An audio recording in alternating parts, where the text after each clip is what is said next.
मैं बच्चों से भीख मंगाने का काम करता था। अचानक मुझे एक दिन बहुत ही खूबसूरत सी लड़की मिली जो बोल नहीं सकती थी, गूंगी थी।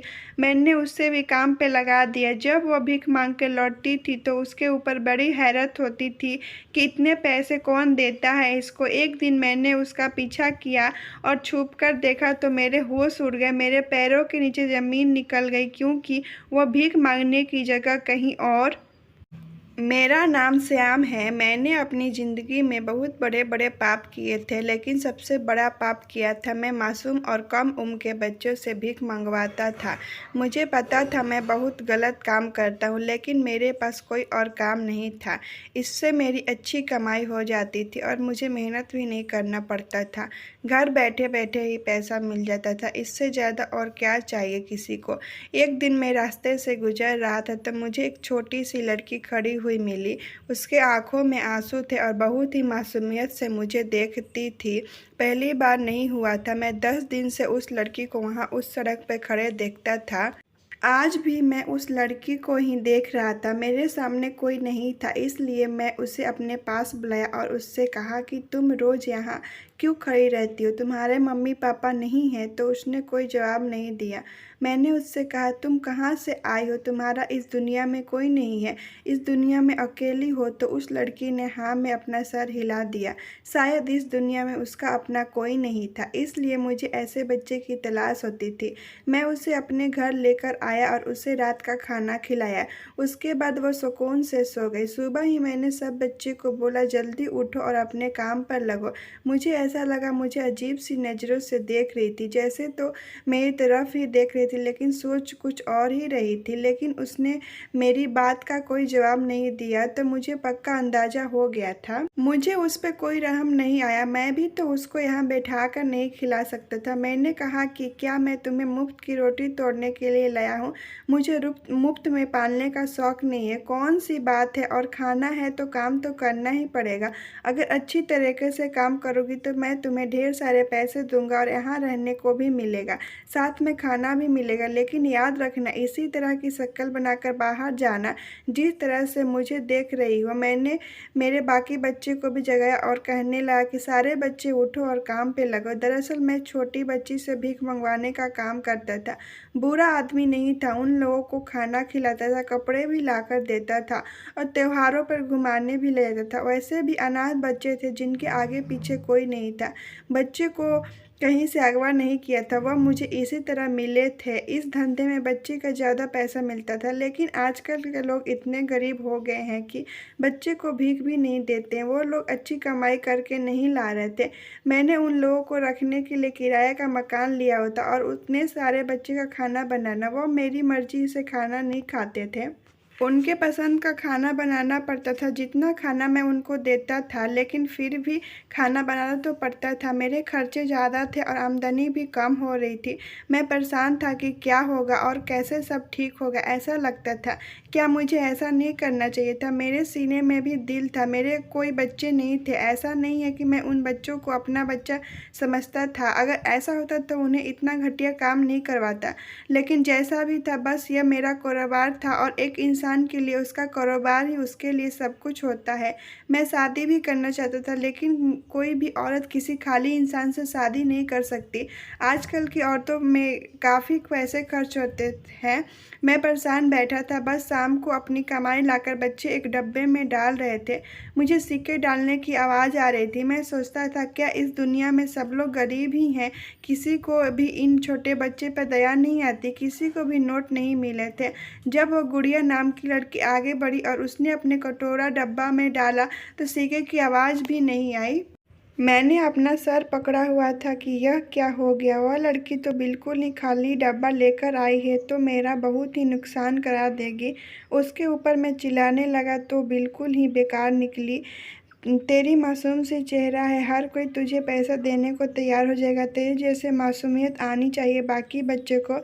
और बच्चे को देख अगर तूने इसी तरह खाली डब्बा लाई तो मैं तेरा खाना पीना बंद कर दूंगा, फिर रहना भी भूखी प्यासी।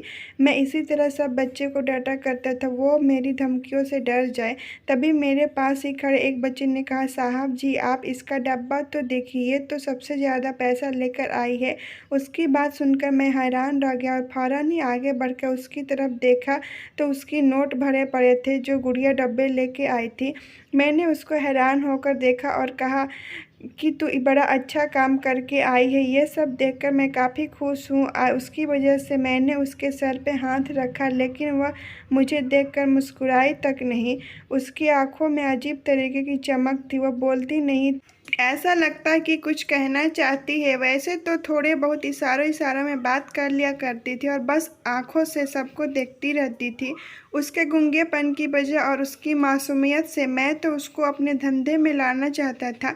मैं सोचता था कि ऐसी रोनी सूरत को हर कोई पैसा दे देगा, और शायद मेरा अंदाज़ा बिल्कुल ठीक था। मैंने बच्चे को कहा, ये भी तो वहीं गई थी जहाँ तुम लोग जाते हो, फिर ये इतने पैसे कमाकर कैसे ले आए, और तुम लोग सिर्फ सिक्के जुटाकर गए। सारे के सारे बच्चे सर झुकाकर खड़े हो गए। 2-3 दिन इसी तरह गुजर गए। गुड़िया रोज़ ढेर सारे पैसे लेकर आती थी और मैं बाकी सारे बच्चे सिर्फ सिक्के ले आते थे तो मैं उन्हें डांटता था, इतने सारे पैसे क्यों नहीं लाते हो। मैं इन लोगों को ऐसे चौराहे पर भेजता था जहाँ से बहुत सारे लोग गुजरा करते थे, इसलिए ज़्यादा पैसा दिया करते थे। जब मुझे एक बच्चे ने कहा, यह तो कहीं पर भी भीख नहीं मांगती, यह तो हमारे साथ जाती है और फिर नहीं पता कहाँ गायब हो जाती है, क्या पता कहाँ जाती है, और जब हमारे वापस आने का वक्त हो जाता है तो यह अचानक से वापस आ जाती है। इसके पास ढेर सारा पैसा भी होता है। यह सुनकर मैं हैरान रह गया। मैंने कहा, ऐसा कैसे हो सकता है? अगर ये भीख नहीं मांगती है तो इतने सारे पैसे कहाँ से लाती है? क्या अपने घर वाले के पास जाती है, उनसे लेकर आती है? लेकिन उसका इस दुनिया में कोई नहीं था। मगर जिस हाल में मुझे वो मिली थी तो यही जाहिर हो रहा था। और जब मैंने उससे पूछा, तुम्हारे माँ बाप है, तभी उसने मुझे सर हिलाकर ना कहा। मैंने सोचा कि बच्चे झूठ बोल रहे हैं, ऐसा इसलिए कह रहे क्योंकि वह गुड़िया से ज़्यादा पैसा नहीं लाते थे। इसका मतलब था कि वह भी वहीं जाती थी जहाँ बाकी सारे बच्चे जाते थे। मुझे तो ऐसा लगता था वह बच्ची बोल ही नहीं पाती है, शायद इसीलिए ज़्यादा पैसा मिलते हैं। लेकिन फिर मैंने उसे दूसरे बच्चे के साथ खेलते हुए देखा, वह सुनती भी तो कह सकती थी। क्या मतलब था? इतने ज़्यादा पैसे तो आजकल कोई भी बच्चा नहीं लाता था।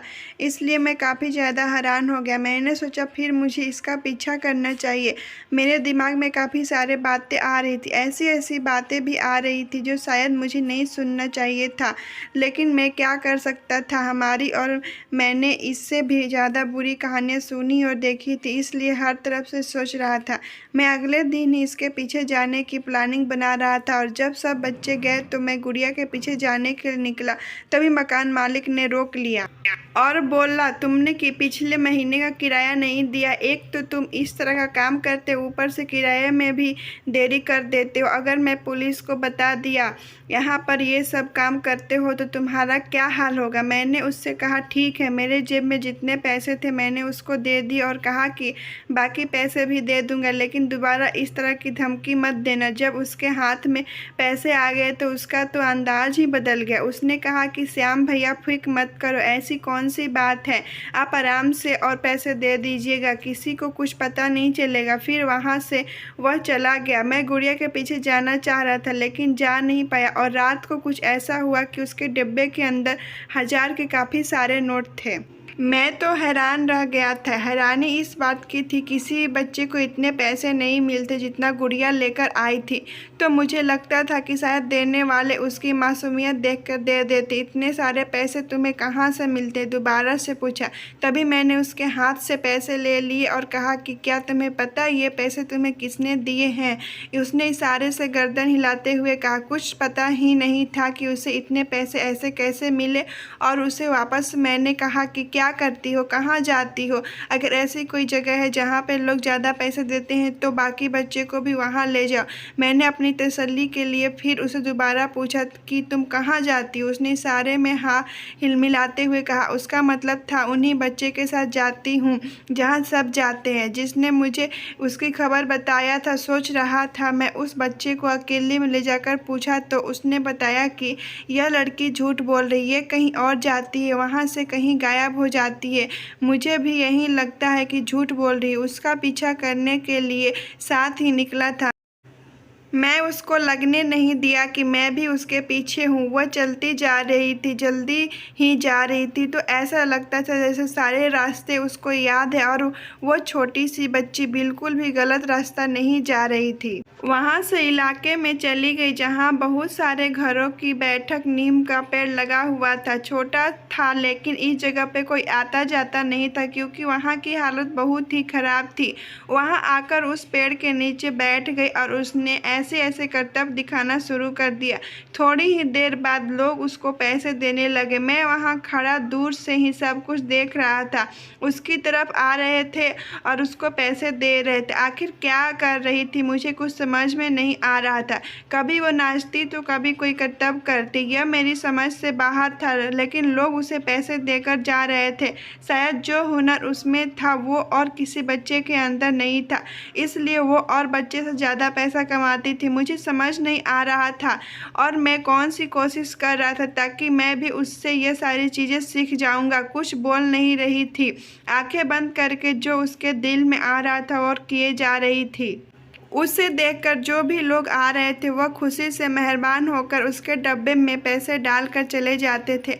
फिलहाल वह लड़की जो भी कर रही थी, मैंने सोचा ये तो मैं भी करता हूँ और बाकी बच्चे को भी यही सिखाऊंगा, फिर हम सब भी ढेर सारे पैसे कमाने लगेंगे। उसके बाद वह थक गई तो थोड़ी देर बाद उसने अपने डब्बे को सीने से लगाया और उसी पेड़ के नीचे लेटकर सो गई। अब मुझे पता चला क्या कर रही थी। जाहिर है जब उसके सारे पैसे बन गए थे तो उसे और ज़्यादा काम करने की ज़रूरत नहीं थी, जबकि बाकी बच्चे तो सुबह 9 बजे जाते थे और रात को 9 बजे आते थे। उसका काम पूरा हो गया था, इसलिए वो पेड़ के नीचे लेटकर आराम करने लगी थी। मैंने अपने दिमाग में सारी बातें बैठा ली थी कि उसने क्या क्या किया, क्योंकि यही तो मुझे भी करना था। जब मैं यह सब कुछ करने जाऊं तो मुझे सारी बातें याद रहे, मुझे पुलिस के हवाले कर देता। दुनिया में काफ़ी सारे लोग मौजूद हैं जो मुझसे कहते हैं कि तुम बहुत बुरा काम कर रहे हो, छोटे छोटे बच्चे से काम कराकर उनकी भी कमाई खाते हो। हाँ ठीक है, करता था मैं बुरा काम, लेकिन मैं अपनी ज़िंदगी से बहुत तंग आ गया था। कमाई का कोई जरिया नहीं था, मेरे पास और कोई रास्ता भी नहीं था। मैं भी एक अच्छा इंसान बनना चाहता था लेकिन बन ना सका, क्योंकि जब मेरे पेपर हो रहे थे तो मैंने अपने टीचर को उसकी गलती बताई। मैंने कहा आप गलत कर रहे हो, आप उस बच्चे को आप चीटिंग करा रहे हो, ये तो गलत बात है। वो बच्चा है और अभी बच्चे को गलतियां करा रहे हो, लेकिन आप ये मतलब नहीं है कि आप उसे इस तरह मदद करोगे। लेकिन मेरे पीछे ही पड़ गया, उसने मुझे फेल कर दिया। मैंने दोबारा से पढ़ने की कोशिश की लेकिन उस टीचर ने मुझे फिर से फेल कर दिया। इस तरह मेरी ज़िंदगी बर्बाद हो गई। मेरे माँ बाप तो बचपन में ही मुझे छोड़ के चले गए थे। मेरा कोई अपना रिश्तेदार भी नहीं था जो मुझे अपने पास रख लेता। मैं बचपन से ही अकेला हो गया था, किसी ने मुझे कोई सहारा नहीं दिया। कभी मैं बच्चे को दिल से प्यार करता था, इतने अच्छे होकर भी भीख मांगते हैं। पता नहीं इनके पीछे कौन है जो इनसे भीख मंगवाता है। और आज मैं भी यही काम कर रहा हूँ, लेकिन मुझे अपने किए पर कोई पछतावा नहीं है। मैं भूखा मर जाता, इसलिए मैंने ये काम शुरू की। और मुझे शादी करने का ज़्यादा शौक था, लेकिन मैं चाहता हूँ थोड़ा पैसे कमा लूँ ताकि अपनी बीवी को खुश से रखूँ, क्योंकि यह बात तो कोई भी जानता है, औरत को खुश रखने के लिए पैसे की ज़रूरत होती है। आजकल की लड़कियां तो पैसे की ही ज़रूरत होती है। वह कहती है हमारे सारे सपने पूरे करो, हमारी ज़रूरत की सारी चीज़ें हमें वक्त पर दी जाए, कपड़े जूता बैग रहो।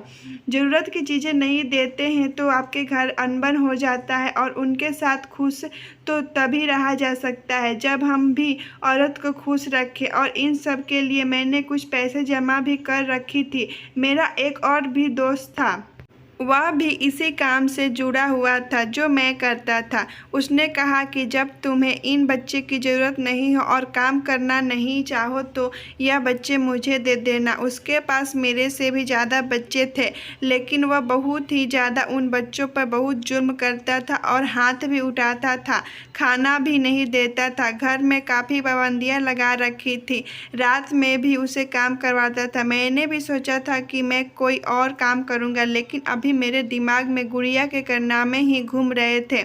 मैंने सब कुछ जो उसने किया था अपने दिमाग में बैठा रखा था। मैं सारी रात बस यही सोचता रहा, उसको ढेर सारे पैसे दिए जाते हैं तो फिर मुझे खुद भी यह काम करना होगा।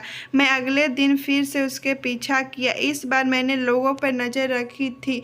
जो लोग उसे पैसे देकर जा रहे थे उनकी शक्ल ऐसी लग रही थी जो वो लोग बहुत खुश है। बहुत पैसे देने से कोई दिक्कत नहीं है, वरना किसी फकीर को कोई 10 से ज़्यादा नहीं देता। आजकल चलो कोई 50 दे देता है। गुड़िया का पीछा किया और 3-4 दिन तक मैंने देखा कि सब कुछ क्या हो रहा है। मैं घर से एक बार भी बाहर नहीं निकला था। मुझे पता करना था कि आगे चल क्या रहा है। कि मैंने उससे कहा कि आज तुम काम पर नहीं जाओगी। यह बात सुनकर वह परेशान हो गई और उसके आंखों में आंसू आ गए थे। जब सब बच्चे जाने लगे, लेकिन वह भी मेरी मना करने पर उन बच्चे के पीछे पीछे चलने लगी। मैंने उसको जाते हुए रोक लिया और कहा, मैंने तुम्हें मना किया था ना, आज तुम काम पर नहीं जाओगी, अभी इन बच्चे के पीछे क्यों जा रही हो? शायद वह उन बच्चे के पीछे जाना चाहती थी। मैंने कहा, आज तुम घर पे रहो, आराम करो। बाकी सारे बच्चे जा चुके थे। वह बार बार दरवाजे की तरफ देख रही थी। उसका मन कर रहा था कि उनके पीछे चली जाए। मैंने कहा, तुम्हें आज घर पे रहना पड़ेगा, बस तुम घर का काम करना, घर को साफ रखना, खाना तो वैसे भी नौकरानी ही बनाती थी, तुम बस आराम करना। मैंने खाना बनाने के लिए एक औरत को रखा था जो रोज़ खाना बनाती थी, क्योंकि बच्चे से खाना नहीं बनता था। मेरे पास ज़्यादातर कम उम्र के ही बच्चे थे। वह मुझे फिर से हैरानी से देखने लगी और दरवाजे की तरफ इशारा करने लगी। मैंने देखा और खूब डांट लगाई। क्या हो रहा है मेरी जान? तुम्हें नहीं पता कि यहाँ पर किसी की हुकूमत चलती है? यहाँ मेरी मर्जी के बिना कोई एक कदम ना घर के अंदर रख सकता है और ना ही घर के बाहर। जैसा मैं चाहूँ यहाँ वैसा ही होता है। बात समझ में नहीं आ रही है? मैं तुम्हें बहुत प्यार से समझा रहा हूँ, चुपचाप अंदर चली जाओ। मैंने कह दिया ना, आज काम पे नहीं जाओगी। क्या मेरी बातों में तुम्हें डर नहीं लग रही है? अगर मेरी बात तुमने नहीं मानी तो तुम्हें सज़ा मिलेगी। खाने को कुछ भी नहीं मिलेगा, कमरे में बंद करके चला जाऊंगा। इस बात के बाद वो डर गई और उसने अपना डब्बा मुझे दे दिया और मैं घर से बाहर आ गया जहाँ वो जाया करती थी। मैं रास्ते में सोचता हुआ जा रहा था, आने नहीं दे रही थी। उसका मन बहुत था आज भी काम पे जाए। देखने में तो बहुत मासूम लगती है। नाचने का ज़्यादा शौक था, लेकिन मैं चाहता था ऐसा कुछ मैं भी करूं और बहुत सारे पैसे कमा कर लाऊंगा और अमीर बन जाऊंगा। इन पैसों से मेरे सारे सपने पूरे हो जाएंगे। मैं उस जगह पे जाकर बैठ गया जहां पर कोई भी नज़र नहीं आ रहा था। फिर मैं अचानक ही खड़ा हो गया और मैंने वह काम करना शुरू कर दिया जो गुड़िया किया करती थी। मुझे अपने चेहरे पर थोड़ी मासूमियत लानी थी, क्योंकि गुड़िया अपने चेहरे पर बहुत मासूमियत रखती थी। अब मैं अपना काम शुरू करने जा रहा था। मैंने गुड़िया की तरह अपने हाथ पैर फैलाना शुरू कर दिया और अपनी आंखें बंद कर ली और गुड़िया की तरह करतब दिखाने लगा। और मैंने अपना डब्बा आगे रख दिया ताकि लोग आए और उसमें पैसे डालकर चले जाए। और मैं अपने कामों में खो गया था। मुझे कुछ हलचल नजर आई, लेकिन मैंने अपनी आंखें नहीं खोली थी। मुझे ऐसा लगने लगा जैसे मेरे डिब्बे में लोग पैसे डालने लगे और मैं मन ही मन खुश हो रहा था और लोग मेरे पैसे डालने लग गए हैं। मेरे दिल में बस यही था कि मैं रोज़ यहाँ ऐसे ही आया करूँगा, जिससे मेरे पास खूब सारे पैसे हो जाएंगे और सब बच्चों को भी काम सिखाऊंगा, वो भी काम करेंगे। ऐसे ही कुछ दिनों बाद मैं करोड़पति बन जाऊंगा। लेकिन अचानक से मुझे एहसास हुआ कि जैसे बहुत सारे लोग मेरे आसपास खड़े थे, लेकिन पैसे डाल के तो उनको वहाँ से वापस चल जाना चाहिए था। वहाँ क्या कर रहे थे? फिर मैं रुक गया। जैसे ही मैंने अपनी आंखें खोली, उन्होंने मुझे दबोच लिया। वह कोई और नहीं बल्कि पुलिस वाले थे। उन्होंने मुझसे कहा कि तुम्हें बड़ी मुश्किल से पकड़े हैं। आज तो तुम अपने बिल से बाहर निकले हो। तुम कभी भी बाहर नहीं निकलते थे और आज तुम हो भी अकेले, तुम्हारा कोई साथी भी नहीं है। चलो अब हमारे साथ। मुझे पुलिस स्टेशन ले गए। वहाँ पर जाकर मुझे ऐसी बातें के बारे में पता चला कि मैं हैरान रह गया। मेरे तो पैरों तले ज़मीन ही निकल गई। वह लड़की सब कुछ बोल सकती थी। उन्होंने तो मुझे पकड़वाने के लिए उसे वहाँ भेजा था और खुद ही उसे पैसे दिया करते थे। जो भी लोग गुड़िया को रोज़ पैसे दिया करते थे वो सब लोग पुलिस के साथ मिले हुए थे। मुझे पकड़वाने के लिए पूरा प्लान बनाया गया था।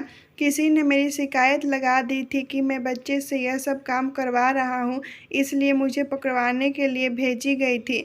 क्योंकि जैसे मैंने बताया, मैं अपने घर से बाहर कभी नहीं निकलता था और अगर निकलता भी था तो इस तरह कि मुझे कोई पहचाने भी नहीं। लेकिन मैं लालच में अपने घर से बाहर निकला था और मेरी बेवकूफ़ी यह थी कि मैं उस जगह पे बैठ गया जहाँ पे यह लोग मुझे बैठाना चाहते थे, क्योंकि यहीं पर सीसीटीवी कैमरा लगे थे और पुलिस स्टेशन की वेबसाइट की थी, लेकिन मैं पहचान नहीं पाया था। मेरी आंखों के आगे वह लड़की थी जो गूंगी नहीं थी, वह सब कुछ बोल सकती थी। मुझे उस टाइम समझ जाना चाहिए था जब इतनी दूर यहाँ अकेले ही आ जाया करती थी। वह लड़की बहुत चालाक थी।